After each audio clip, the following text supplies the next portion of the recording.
attacked your dog. That's correct. And caused serious injury. Your vet bills were very high. The Betancourts say that they're very sorry that your dog was attacked, but it was some other German Shepherd.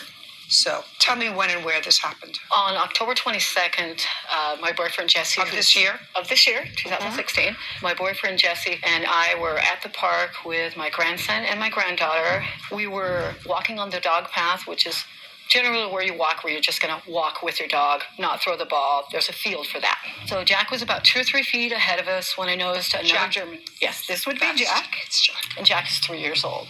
And he was not on a leash? Not on a leash, because it's an off-leash park, but there are regulations, and I do have copies of the park rules and regulations. And he was just about 2 or 3 feet ahead of us when I noticed another dog, German Shepherd, come off to the side, start sniffing around. That's usually how they say hi. They sniff each other. Okay, so this was a large dog that was alone. A large German Shepherd. She did not appear at that time to have an owner. Well, you assumed that someone was around. She didn't look like a stray dog. Right. Go ahead. So after she nosed Jack a couple times, sniffed him, I thought, well, this is okay. She got aggressive. She picked him up by his sweater. She had him in her mouth. She shook him 2 or 3 times. Pretty aggressively. So he was wearing a sweater? Yes, he was wearing a dog sweater. At that point, my boyfriend Jesse intervened, pulled the German Shepherd off. I reached down to grab Jack. I got a couple defensive wounds on both my hands because he was spinning in a circle. He was just frantic.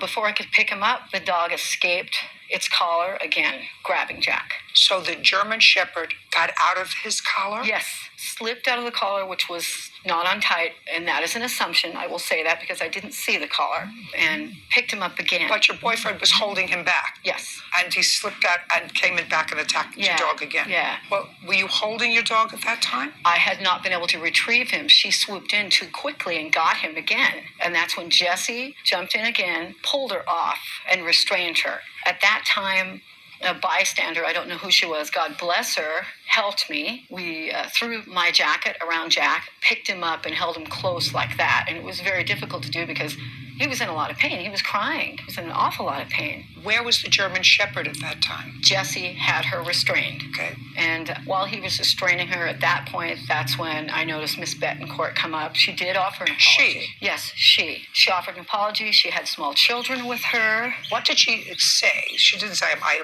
apologize. What She did did say she was sorry. She said, I'm sorry. Mm-hmm. What else did she say? At that time, I have got to be honest, admit, I was more concerned with Jack, and Jack was still yelping. All I heard was, I'm sorry. My conversation with her was that I wanted her phone number because we were going to leave immediately to take our dog to the veterinarian. Did she give you her phone number? Yes, she did. Who wrote down the phone number? I put it in my phone. We didn't have pens or pencils, Okay. Took the dog to the vet. Can I see the vet bills, please? Yes. I'd like to hand him off because he's not real comfortable. You're not comfortable, Jack. I'm really sorry. Okay, let's flip to the back. This would be the initial vet bill. There was an additional vet bill.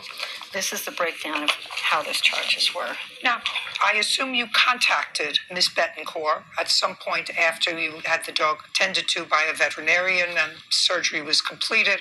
On what date did you contact her? Well, actually, I contacted her immediately, hours after the initial incident. Okay. It wasn't just one vet visit. Okay. So she gave you her correct phone number. She did.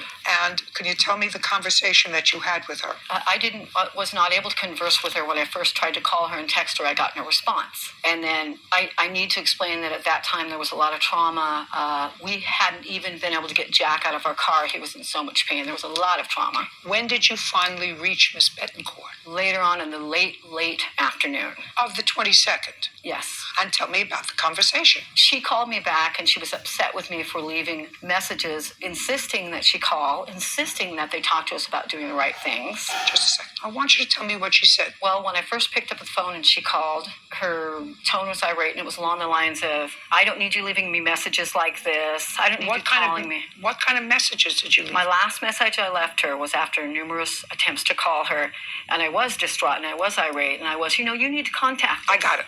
Yeah. Okay, so she said, you have to stop leaving me messages like this. And then? And then when I spoke to her, the end of our conversation was, your husband needs to contact Jesse. They need to talk about how we're going to resolve this issue.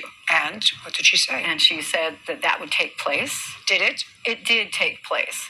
So her husband contacted your boyfriend.